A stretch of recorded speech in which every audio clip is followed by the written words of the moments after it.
Get started here, Jan. So I'd love if we could get started with sharing a little bit about you, Jan, a little bit about what brought you to this work, and just an overview of maybe even a few passions if you've got them. Yeah, thank you so much. And yeah, thank you for having me. I'm happy to talk a little bit about myself first to give you an introduction. So, my name is Jan. I'm from Germany. Maybe my accent already gives it away a little bit that I'm not from here around. I'm trying to blend in as much as possible, but my accent is still noticeable. My background is basically I'm an entrepreneur since I think almost 18 years. I started with a company from the media industry called MediaCraft.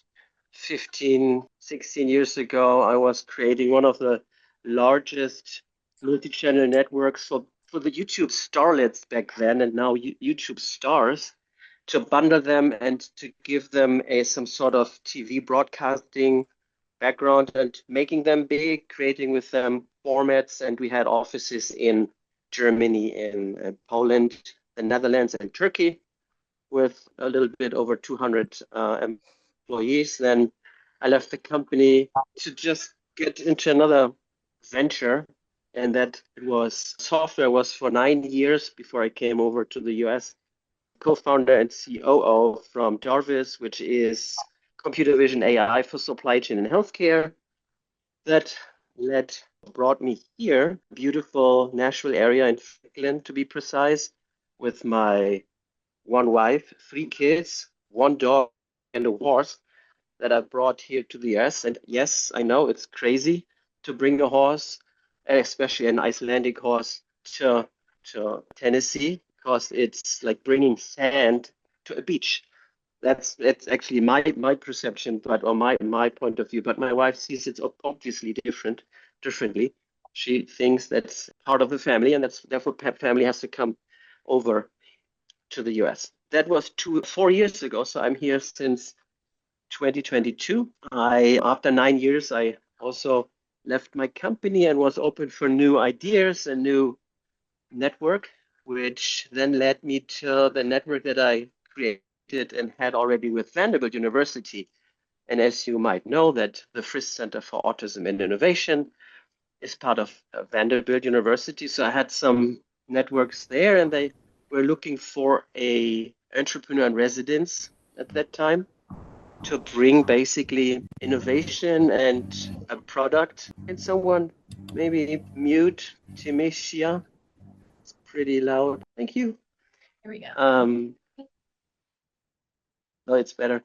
So where was I? Yeah, I was tasked basically with the awesome, let's say, challenge and opportunity at the same time to bring a prototype staged driving simulator, formerly known as SIAD. I don't know what SIAD actually means, I forgot. Now it's called Sandy. Sandy is the driving simulator for people with autism and similar anxieties. And I was tasked with the idea and with the challenge to and the opportunity to bring that from prototype MVP stage to market. So what I did a little bit of research and introduced Sandy to the customers to be.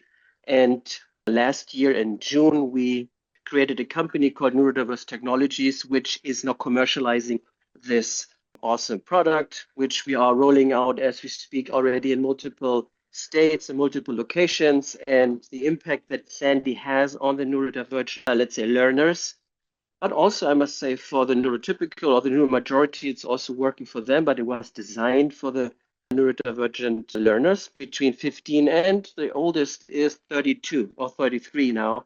So there is not really a teenager-driven purpose here. It's for everyone who wants to get a driver's license because we all know that it's basically a skill, life skill building for independence, meaning if you don't have a driver's license, you have it much more difficult to get a job. And statistics show that I'd say 85 to, yeah, around 85 are underemployed or unemployed, which with that you have access to more independence, which also helps caregivers to ease their burden a little bit. This is how we are right now. This is my introduction.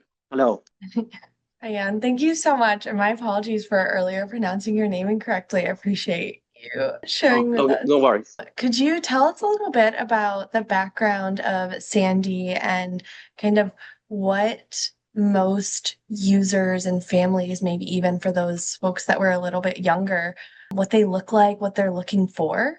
Andy is very young, like almost 7 months in the market or go to market, but it goes way, way, way back. So almost I would say 8, 9 years when Vanderbilt's research lab, which is led by Dr. Nilanjan Sarkar, who's also the co-founder and CTO of Neurodivergent Technologies, started to saw a need in or saw that gap and saw that issue of people who have a bright mind but an elevated anxiety and traditional ways of driver's education failed them miserably. They saw that they should create something to help them lower their anxiety level to, I'd say, what is it called? There's a statement that I love. It's called fail safety to fail or something like this and ready to drive. So meaning with with a lot of students in the traditional ways, they go to a driving school, they sometimes are or are not prepared for persons or people with elevated social anxiety and anxiety on so many other levels. And they have not the real mechanisms and not the real means to help lower those anxieties, to get them to a point where they say, yes, I feel confident enough to go on a real world driving experience. So, and Sandy comes actually in that particular step before that in place. So you can drive, you can crash a car, you can drive on the sidewalk, you can drive left and right and be crazy. You can get your crazy shit out there and feel confident and learn step by step. And some say that if you then start on the real road, the experience, you have almost kind of the mechanics of how to steer a car, how the mechanics work, the muscle memory already kicks in. And some people say it's not scientifically proven, but people who used Sandy said this is kind of 6 months of practice with that simulator, which is great to have already 6 months in you before you really go on the road, which also helps, of course, the driving instructors. Think about it. If you have someone who has autism and elevated anxiety issues, steps the first time, first ever in your car, that makes also your pulse going up from a driving instructor's perspective. So it helps both parties a lot. Oh, very interesting. We got a comment that I was actually just thinking of. It sounds like a combination of The Sims and Driver's Ed. Would you say that that's like accurate? How does that sit on the team? Yeah, this is partially true, yes. So it's actually more than a driver simulation that you would use. It's very close, yes, but what we use is also eye gaze tracking. So we have created a kind of a symbiosis between the driver and the instructor. It's kind of eye gaze tracking and also biometrics like perspiration and pulse rate are being tracked, optional, but eye gaze tracking is always involved. So you can see on the instructor's view where the learner is looking at. Does he or she really look at the speed sign, at the traffic light, at the cars around? So that you don't know really when you are sitting next to someone in a real car. You don't see what is being looked at or where it's being looked at. So there are some let's say features that are let's say specifically designed for neurodiverse learners. And the instructor is basically at all time in the know what the learner is seeing and doing, and you can increase the you can also make a living hell if you want to, just for fun sake. You can increase the traffic on the fly, you can change the weather on the fly, you can spawn pedestrians, you can let's say call an ambulance or other let's say vehicles on the fly, which you cannot do in the real world. You cannot say, hey, police officer, can you just drive around the block again and turn on your sirens because we want to have this experience. So there's so many things and features. Parking is one big thing, obviously, not only for the neurodiverse but also for the neurotypical students, for everyone. But you can practice a lot more than just in a driving simulation because We are talking about driver's education on top of that. That's really interesting. It sounds like the tool really hones in on confidence building and strength-based exercises around our sensory input, maybe even. Like I can Yes. imagine the overwhelm that someone might feel if they're driving for the first time and hearing an ambulance that way, a police car that way, a fire truck that way, and being able to have that experience would almost set them a little bit farther ahead than what they naturally might be. Is that the feedback that you typically are receiving? That is the feedback, and through due to the fact that there is AI involved, every scenario is different. So we had also some car accidents that happens in front of you because it's a randomization kind of algorithm. I remember the funny story that a fire truck surpassed one driver and crashed into a normal other car. So when do you have that? So this is totally random, but this is the closest. It's not compared to the real world by all means, because it's a different setting, but some incidents and some situations only happen in the real world. So we try to get as close and as random as possible. That's amazing that you're able to take those scenarios and integrate them into the platform. I'm curious how that then integrates into Server. Am I pronouncing that correctly? Oh, Oh, novice? CIRVR. Yeah, Yeah. Navis. Yeah, CIRVR Novice. is, again, don't ask me about the acronym for CIRVR, but now it's Navis. And I also have to learn still what Navis stands for. So I'm sorry for that already, but Navis is the more catchier name. They are connected somehow in life skill building for independence. Yes. And Navis is basically a simulation for practicing a job interview. It's basically a platform soon to be out there in about hopefully 6 months that builds a bridge between the job seeker who is neurodivergent and the corporate, the HR department who is conducting interviews. So that both are basically meeting in the middle and knowing what is coming and what I'm getting into from a job seeker perspective. So it's a very interesting concept, which is again designed for the neurodivergent individuals, but I'm pretty sure it also can, Sandy, at some point being used for neurotypicals as well. But this is very specific, designed with voice and with vision and text, how to respond and how to act and interact with scenarios to challenge you, to get you, same with Sandy, to enable you to understand what is the difference and how can I learn and how can I prepare for a very crucial situation in your career, which is the job interview. And what sort of specific lessons did you take from building Sandy or the CTO team? Like, what did they take from that sort of build out and feedback that they got from families into Novice, if any? I'd say it's a little bit too early to say that, but we already have, if we just go back a little bit to Sandy, the impact that Sandy has, as I said, that the caregivers now are very relieved because, and I'm a caregiver myself. My daughter is 18 and she's autistic, and I've been through her driver's education. I sat next to her and I learned, I practiced with her and Sandy as well. And again, parking was a big issue here as well.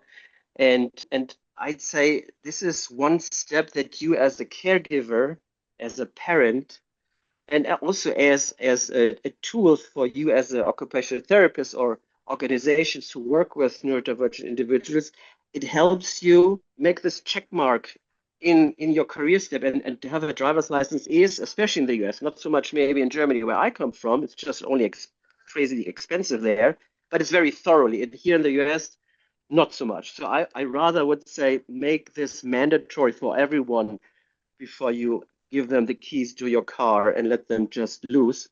So, but it has a huge impact on all stakeholders involved around the neurodivergent learner. Do you foresee that same impact taking place at all with Novice and that level of freedom? Absolutely. I honestly think that Navis is even bigger because than Sandy, because it would be great to have everyone going through Sandy to get your driver's license. But I think the bigger impact it has on a social level, interacting with your peer group, even if it's at the front door to get into that corporate, into your career path. And it's Sandy is more a B2B. It's kind of we work with driving schools, high schools, with autism related organizations, and they work with the individual. Whereas Navis is designed for you download your individual, let's say, program, and you practice on your own. You can practice with someone at your side.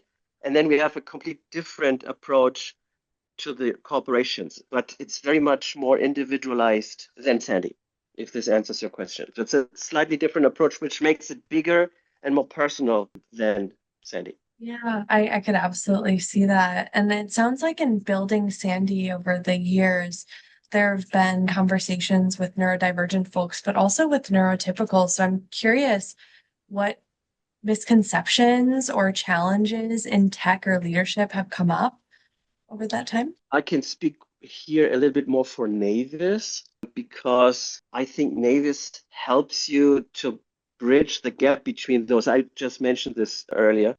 It's more like a bridging kind of function. And the misconception is that you do this only for the neurodivergent population, especially if you are talking, and I go a little bit broader now, if you talk about how to make the work environment more adaptable or more suitable for neurodivergent people. And everyone would say right now, and that is the biggest misconception, in my opinion, is you do it not for them. You do it to almost 90% for all of your workforce and not only for them. 90% of all the things, if it's light, sound, space, design, everything, that benefits not only those 20% of the population, it benefits all of them. And that is the biggest misconception. What you do it for all and not only for them. This is the biggest, I think. And don't forget, also a statistic is that every year, 100,000 neurodivergent individuals going into the workforce. So it's a huge market and it's an untapped potential. And I only can urge employers and corporations to think about what awesome, not all, of course, not all. It's same as the northern majority. You have good and not so good, and talented and not so talented, same in the neurodiverse population as well. But you have an untapped potential of productivity of $200 billion each year. So you should look, if you want to improve, if you want to be special, in your corporation and do something odd, you should look into how can I acquire or get potential and people from those population or from this population into my workforce. So and that has never been done in that. It's just at the beginning, and I'm guilty of that as well. I can tell you one story that I like to share with you. 15 years ago, I was sending out a job description and I got applications, and it was old school. Like you got this folder and then you had this paper. It's not really digital at all. But I found a person or many, and then I sent an email. So it was hybrid. I got a paper application on my desk and I sent an email to those and then invited them to a job interview. And what Navis is supposed to do is what I did 15 years ago, what I got was a phone call. I thought, wow, why does I thought the some mom is calling in behalf of their son, which wasn't. It was an agency telling me, you know what, you got it, you send an email to this applicant and you want him to come to your job interview. I must tell you that this person is not what you would expect. I was like, what are you talking about? What's going on? And then she explained to me some traits and today's knowledge, some common traits of someone who has autism. She said, this person will not give you a firm handshake. And believe me, as a German who likes to have a firm handshake, that is something you're like, okay. And he will not look at you into your eyes. And he will do this and this and this. And she was counting. But she said, he will crush your job description. He will do the best you can think of. I said, wow, this is confusing for me. Send him my way. Yeah, But if she didn't call me and told me what happens, I would strongly believe today, and I'm 100% sure, I would say, please just turn around and go out. I'm so sorry to say that because I was not in the know. But right now, the awareness that autism has, and it is increasingly this awareness, this gives Navis on top a huge chance for those corporations to understand, wow, I have potential here and not weakness and not all the other names that people think of right now. And this is all about creating awareness. And Navis is just one teeny tiny part to create those awareness and build this bridge. Wow, I'm so glad and grateful that that individual had someone who was available and able to advocate for them and talk to their abilities, not just socially, but what they're able to sort of do or offer in the workplace. I'm curious if you see areas where NAVIS might also play a particular role in terms of advocacy, whether that be in the workplace or in the job application realm. I'd say this is a good start, and let's see from where this goes. So, as I think we have a really good offering from the start, and I don't know where this is going, but right now I'm happy that this is the right direction. Yeah, it's really exciting for people to have access to a tool that will sort of meet them where they're at as well. Okay, so another question for you regarding just the future of Sandy and Navis. Where have you seen moments of unexpected progress or breakthrough in user feedback? And are there areas where that's reminded you why the importance of this work exists? I honestly can say that I have never had a product that I was dealing with in my whole career that had such a strong advocacy from the customership, if you so. So I have customers and I have volunteers. I have people I want to be involved. I just want to be involved. Let me know how can I help. And we had seminars. We have ambassadors from the neurodivergent angle. They said, I want to be an advocate. I love what you do. Let me speak in behalf of you. Or we have next Monday, we have a webinar. It's a customer of ours. He says, yeah, let me tell everyone how we have Sandy implemented in our programming and how this has an impact on my local community. And I'm saying, yeah, thank you for doing this. So, and this is the second. So we already had a webinar of a couple in Arizona who's stating this is how we got Sandy, this is how we work with it, this is how much we charge as the commercial ad angle to this as well. And they are basically doing my sales. I mean, what is the best sales if they say, can you tell me who someone who already uses Sandy? I can tell you five out of my my out of the bed. So that you can call and they love Sandy. So this I've never seen this before, that big of advocacy, and I hope that Navis will continue. I already have with the posting that we have started with Navis, direct messages through LinkedIn. They're saying, call me and I will call you. And today actually had a conversation with a person from the HR environment. He says, please show me first hand when you can show me stuff. And I would love to give you my expertise and give you my feedback because right now, what we do is what we did with Sandy. We ask in advance our customers to be and the users to be, this is what we got, all scientifically backed, proven, and created from Vanderbilt University's lab. But is there something you can add on? Or is there something we missed? Or is there something you don't like? So that we have a good starting point where we launch this product. So that is, never heard this in my life, this advocacy for products like this. That's amazing. It sounds like you almost have like a built-in user board that is ready and able and excited to support you. Yes, I'm, yeah, yes. That's amazing. I'm curious, you mentioned that Sandy's been around for some time. When systems kind of take a little bit longer or a product might take a little bit longer to get out to folks, what keeps you specifically hopeful and innovative while those products are getting pushed out? Innovative. So I don't know anything. I'm just relying on feedback from others. So I can't even write code. I have my vision and I share my vision with people who have way more experience than I have in all aspects, and to stay. I'm listening a lot. I listen a lot. So, and of course, now you all think I talk a lot because right now you look at me and I find myself talking all the time, but I listen a lot. And I listen what my customers have to say, and I listen what they would love to have next. And because they are experts in their field, I'm not a driving instructor but I hear what driving instructors have to tell me, or occupational therapists, or really, really, really exceptional experts. And I just write down everything and I try to figure this out into a roadmap at some point to get all their needs and expectations met.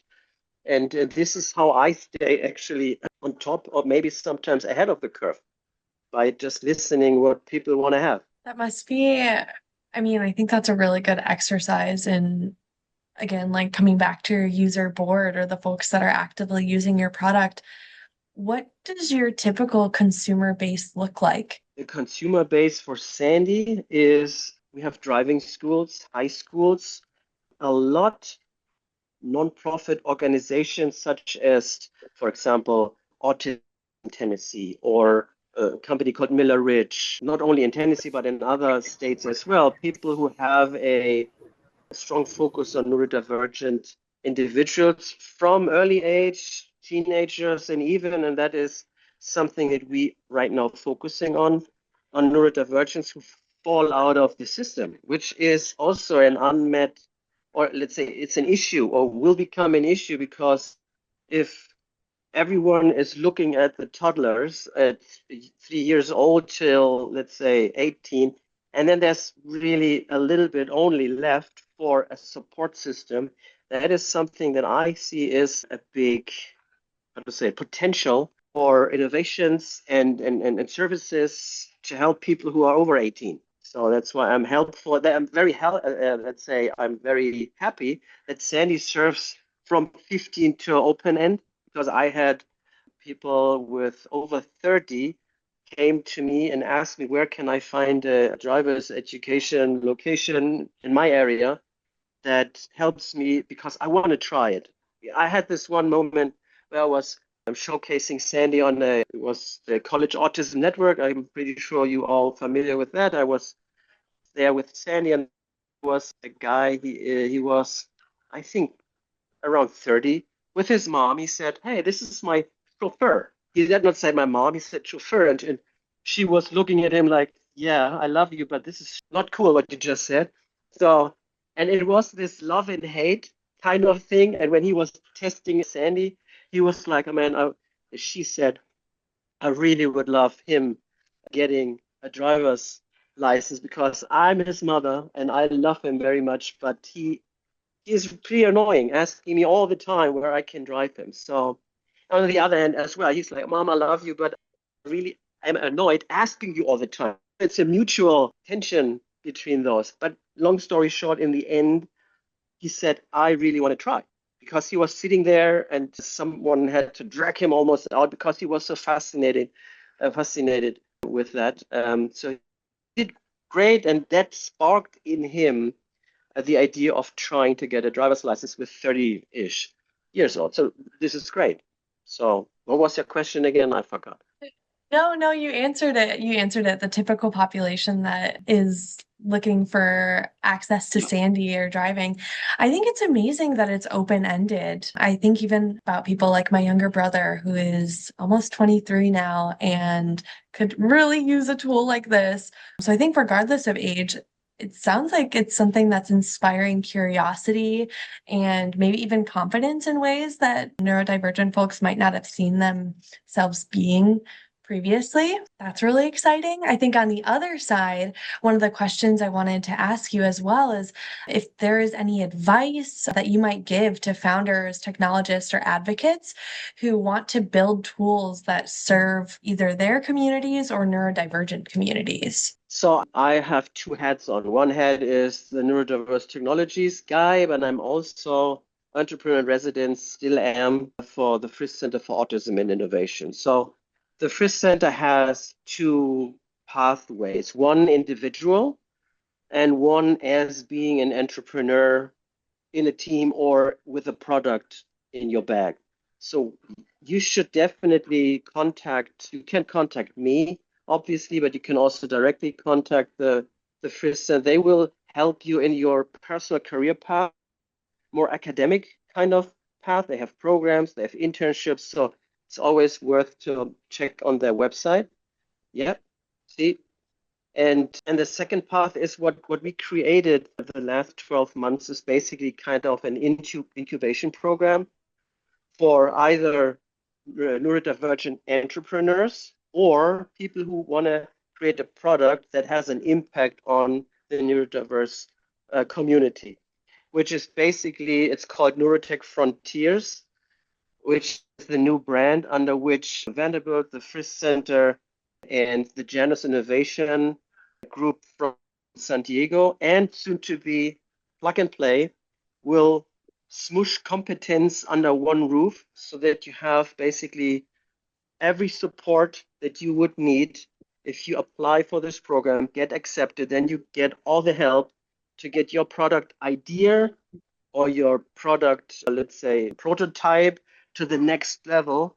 So it's basically like a factory of awesome products at some point being commercialized, like Sandy or Navis. It's so exciting to hear that they're both, and I saw on the link as well, there's like education that they can receive. There are tools and different platforms. And I think even being in a space around other entrepreneurs might inspire that like entrepreneurial hope. Yeah, Megan can tell you about it because she is applying for the second cohort, which starts soon. So she is one of those. One of I those. really hope to get in it, but I already interviewed, so Megan, I can't think of a better recipient. That would be so amazing. Keep us posted. I will. Congratulations. Awesome. So we have a few questions in the chat that I wanted to address before we close out this afternoon. But Munch asked if there are any particular UX design questions that come up when the intended audience is neurodivergent versus neurotypical. That's a good question. I'm actually not an expert in that. I rely on the team, either with Sandy as well with Navis, who are so the people who co-developed before I took over, they were neurodivergent. So and also Sandy and Navis were going through an extended piloting program, which then was exposed to neurodivergent testers, pre-testers, pilot study participants, and from that feedback, the UX UI design was drawn from. But I must say that also, of course, economic aspects have to meet some aspects. So if you make it only for that, then it's maybe not economically, let's say, doable or feasible. So we have to get the best mix of being developed for mostly it's I'd say developed for the UI for the neurodivergent learners, but sometimes you have to compromise a little bit. I give you an example. We developed Navis, or the core development was with Tobii eye gaze tracking, but to make it affordable and make it usable as a download for you using this at home with your laptop or with your PC, it would be because a Tobii device would cost around $500. That is a burden that we want to eliminate and will eliminate. So there are some prototype kind of lab, kind of environment tools that work in the lab perfectly fine. And if some have a lab, let's say, environment, but is this feasible for a rollout and for scalability to get everyone in their home version of Navis? No, it does not. So that is, if this answers your question, so we have to find a way to accommodate that. Okay, so cost is also kind of a consideration that's staying top of mind. For both, yeah, for Sandy, we are right now, based on the different models that we created, payment models, the learning from the early customers that we had to change the cost model a bit, and we had to do some compromisation just to keep it as low as possible so that everyone can afford it from a B2B perspective. Same with Navis in the future. So we have to get it to, let's say, scalability so that everyone can afford it, because we don't want to have a product out there, Sandy or Navis, that no one can afford. Then we have nothing. We gained nothing. And the overall mission is to get it out there as cost effective as possible. Wow. I really appreciate the work and intentionality that has gone behind building both Sandy and Navis. And it sounds like they found the right person to lead in that direction and getting those tools out to families or schools or, you know, wherever that might be to continue to support and uplift those households. It was really great to speak with you, Jan, and learn more about you. And if anyone else has any other questions, is there anywhere that they can kind of reach out to you or maybe stay in touch to learn more about the amazing things you and your team are doing? Let me do the following. I can give you my email address in the chat, and then you can ask me neurodivergenttechnologies.com. Here you go. And you can find me on LinkedIn, obviously, and happy to answer questions. And if I ask a favor, just spread the word about Sandy and Navis. That would be amazing. Yes, absolutely. I'll be dropping in a few links in our follow-up from this chat, and then we'll upload it to YouTube. So for those of you that joined a little bit later, you can listen and tune in to all the amazing things Jan had to share with us. But thank you so much again. Thanks everyone for tuning in. And I hope you all have an amazing rest of your night. Thank you guys for listening in. Thank you. Yes. Thanks everyone. Bye. Bye, Megan. Oh, Nigel, you were there too. There were Happy some trail. I already knew. Thanks bunch. Night, It's, everyone. It's too late to ask a question, right? Tracy, No, I'm please sorry. go Go ahead. ahead. Oh, no, it's okay. I didn't want to hold everybody up either. But I was just curious, like, I'm a marketing person, so I don't know anything about the UX and design or technology, but I am neurodivergent. And so my marketing brain makes me think two things.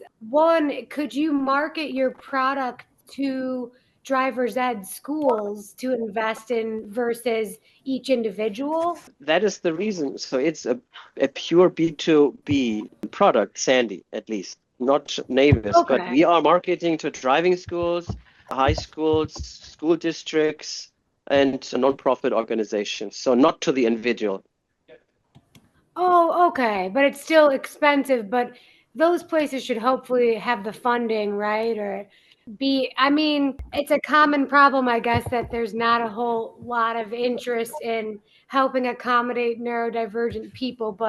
And then another thought I had was like, do you target individual? Because, for example, I'm ADHD and autistic, but interestingly, my autism superpower is spatial awareness. So thankfully, I've never had an issue with driving, but I have like uncles with epilepsy who don't drive because it's too dangerous that they could randomly have a seizure. So I guess I was just wondering about do you look at the individual strengths before you market it to them? Or do you know what I'm trying to say? Yeah, so two aspects here. One is before we brought Sandy to market, it was, let's say, it underwent is the right word, but I'm not sure right now.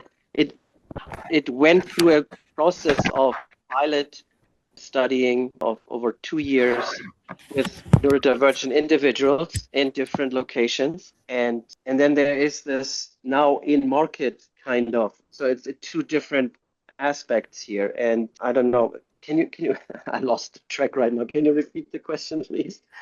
Sometimes I don't always word things in order, but I guess I was just curious, like if you look at the individual strengths, like Oh yeah, sorry, and I found it. assess, like, is this, You have hey, an maybe more assessment. helpful or maybe does this person maybe shouldn't drive ever sort of thing? Or maybe this person, like individual case by case, like strengths and weaknesses, because Yeah, there is a lot of diversity within neurodivergence. yeah, that's why Sandy is a good tool to get an assessment yourself if you want to, but with the driving schools or organization that Sandy is brought to, before you ever enter a car, a real car, you go through Sandy, and then with that assessment, with that, let's say, results, it's all data driven. If you still continue after, let's say, 10, 15 hours, you cannot hold the line, or you are still crashing into trees, at some point the assessment would tell you, nope, you are not it. You are not meant for the road. So yes, but this is what they do before you even get into a real car. Okay, that's cool.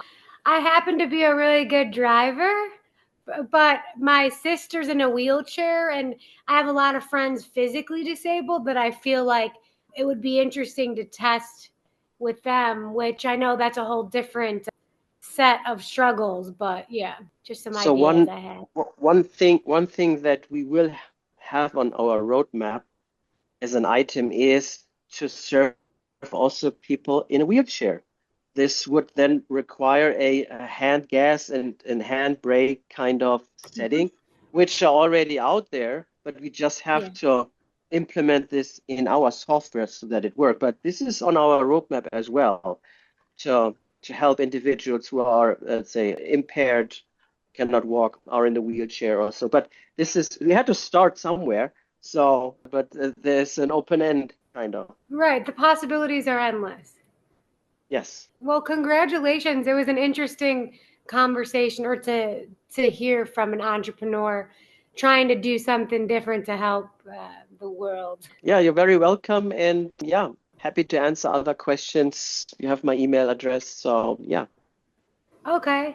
Well, I guess one last thing was just, do you have, like, I know you mentioned a company that's helping fund innovation, that's helping support neurodivergent communities. I was wondering, are there any like emotional support based groups that they would consider funding, or you know what I'm saying? I have a lot of ideas and I'm in marketing, but I don't have like an investor or a team yet to do something in this area. So what we do under the banner Neurotech Frontiers, which actually is also an event series that started last year in October, the Neurotech Frontiers Incubator, you just have to apply, just prepare an idea, and if that idea goes through the vetting process, doesn't matter if you're just one person, or even if you are not an entrepreneur per se, you can say, I am a neurodivergent, I have this idea, how can you help me to find a co-founder, or how can you help me to manifest this idea into a product? If it's worth, and so of course you have to undergo, let's say, aspects like, does this product have a chance of survival in the market? But it doesn't matter who you are, what background you have. So we have, for example, one. What is the name? It's a device. It's a person. It's a mother who came up with the idea to create a device which you blow in or inhale in, and then it makes, let's say, a light signal. So I think it's, what is it called? Neuragon, I think. So she's not an entrepreneur per se, idea, and with that incubation program, we help you to get to a certain level that you get your product to market. Well, that's exciting. I'm going to definitely look into that. All right. So Thank yeah, you for your time. have a good one. You Amazing. too. Take care. Thanks, Bye-bye. everyone. Have a good night. Bye. Keep the road safe. Fingers crossed.